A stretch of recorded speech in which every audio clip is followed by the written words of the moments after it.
હાલો મિત્રો, તો હું છું તમારો મિત્ર પામક જયેશ અને તમારું સ્વાગત છે આપણા ગુજ્જુટેક યુટ્યુબ ચેનલમાં। તો મિત્રો, આજના વિડીયોમાં હું તમને જણાવીશ કે ગૂગલ એડસેન્સમાં તમારું બેંક એકાઉન્ટ કઈ રીતે એડ કરવું। જો તમે યુટ્યુબર છો, બ્લોગર છો અથવા તો કોઈ કન્ટેન્ટ ક્રિએટર છો અને જો તમારું ચેનલ મોનેટાઇઝ થઈ ગયેલું છે તો તેમાં તમારે જે કોઈ પણ ફર્સ્ટ પેમેન્ટ આવશે તો તેના માટે તમારે આ પ્રક્રિયા કરવી ખૂબ જ જરૂરી છે। એટલા માટે તમારે આ વિડીયોને શરૂથી લઈને પૂરો થાય ત્યાં સુધી જરૂર જોજો। તો ચાલો મિત્રો, હવે આપણે મળીએ વિડીયોમાં। તો મિત્રો, હવે આપણે આવી ગયા છે મોબાઈલની સ્ક્રીન ઉપર। તો તમારે સૌથી પહેલાં તો ક્રોમ બ્રાઉઝર એપને ઓપન કરી દેવાનું છે। એના પછી તમારે જે સર્ચનું આઇકન છે ત્યાં તમારે ટચ કરી દેવાનું છે। અહીંયા તમારે સર્ચ કરી દેવાનું છે એડસેન્સ।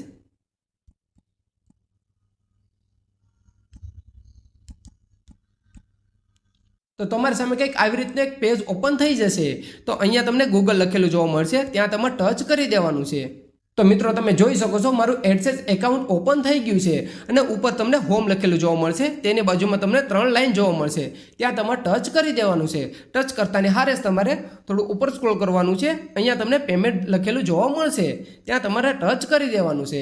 પછી એની નીચે તમને પેમેન્ટ ઇન્ફો જોવા મળશે, ત્યાં તમારે ટચ કરી દેવાનું છે। તો મિત્રો, તમારી સામે કંઈક આવી રીતનું જેટલી પણ તમારી ચેનલોની કમાણી હશે, મતલબ કે અર્નિંગ હશે, તે તમારી સામે કંઈક આવી રીતની શો થઈ જશે। પછી તમારે મિત્રો થોડું ઉપર સ્ક્રોલ કરવાનું છે। અહીંયા તમને જોવા મળશે એડ પેમેન્ટ મેથડ, ત્યાં તમારે ટચ કરી દેવાનું છે। તો ટચ કરતાને હારે તમારી સામે કંઈક આવી રીતે એક નવું પેજ ઓપન થઈ જશે। તો અહીંયા તમારે થોડું નીચે સ્ક્રોલ કરવાનું છે। તો અહીંયા તમને જોવા મળશે બેનિફિશિયલ આઈડી, જે તમારે કંઈ વસ્તુ લખવાનું નથી, તેના નીચે તમને જોવા મળશે નેમ ઓન બેંક એકાઉન્ટ। તો અહીંયા તમારે જે તમારે બેંકમાં તમે નામ એડ કરાવેલું છે, જે તમારી પાસબુકમાં નામ છે, તે તમારે અહીંયા લખી દેવાનું છે। તો હું અહીંયા મારું નામ લખી દઉં છું।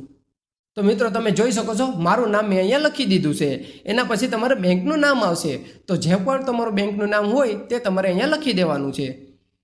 તો મિત્રો, તમે જોઈ શકો છો મેં મારી બેંકનું નામ અહીંયા લખી દીધું છે। તો તેની નીચે આવશે IFSC કોડ, જે તમારી પાસબુકની અંદર તમને મળી જશે। તો મિત્રો, તમે જોઈ શકો છો અહીંયા મેં મારો IFSC કોડ પણ નાખી દીધો છે।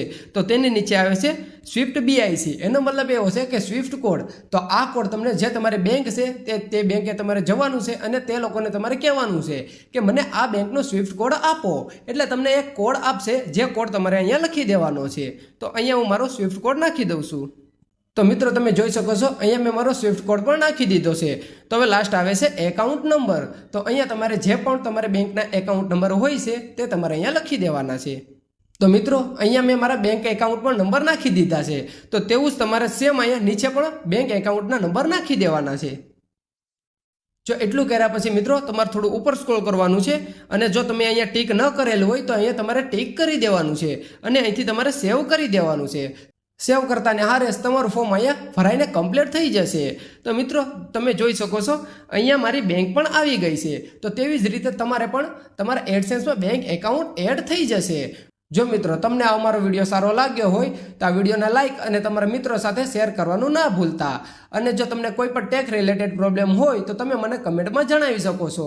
અને જો તમને આવા ટેક રિલેટેડ વિડીયો જોવા માંગતા હોય તો અમારા ચેનલને સબસ્ક્રાઈબ કરવાનું ના ભૂલતા। તો મિત્રો, હવે આપણે મળીએ આગલા વિડીયોમાં।